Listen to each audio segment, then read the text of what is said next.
Hello everyone, welcome to our channel Dona Jayanta. আমি ডোনা চলে আসলাম তোমাদের কাছে আর একটা নতুন মিনি ব্লগ নিয়ে। আজকের ভিডিওটা আমাদের বাড়ির কালী পুজোর দিন।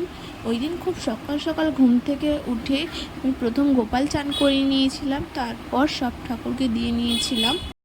ঠাকুর দিয়ে এরপর চলে যাই ভোগের রান্নার দিকে। আনাজপাতি কেটে প্রায় 12টার দিকে আমি ভোগের রান্না বসাই। আমাদের ভোগের রান্না হয়েছিল খিচুড়ি, রাবড়ার তরকারি, 5 রকম ভাজা, পায়েস এইসবই হয়েছিল। রান্নার শেষে প্রায় 6টার দিকে আমি রেডি হয়ে চলে যাই ওই বাড়ি। আমাকে নিয়ে গেছিল বাবা। পৌঁছে প্রথমে তোমাদের দেখিয়ে দিলাম আমাদের বাড়ির ঠাকুরকে। মা প্রথমেই ওই বাড়ি পৌঁছে গেছিল।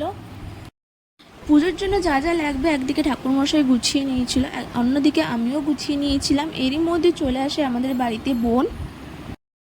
এরপর আমাদের প্রায় 11টার দিকে পুজো শুরু হয়। প্রথমে আমাদের পাড়ার শিব মন্দিরে আর মা কালীর মন্দিরে পুজো দিয়ে আমাদের বাড়ির পুজোতে বসা হয়।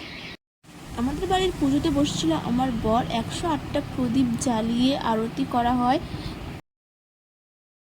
আমাদের পুজো শেষ হতে ভোর হয়ে যায়, 4টে বেজে গেছিলো প্রায়। এরপর আমরা শুয়ে কিছুক্ষণ রেস্ট নিচ্ছিলাম। ভিডিওটা এই পর্যন্ত। যদি ভালো লাগে লাইক, কমেন্ট, শেয়ার এবং সাবস্ক্রাইব করবে। আর তোমাদের পুজোটা কেমন কাটলো একটু জানিও। টাটা।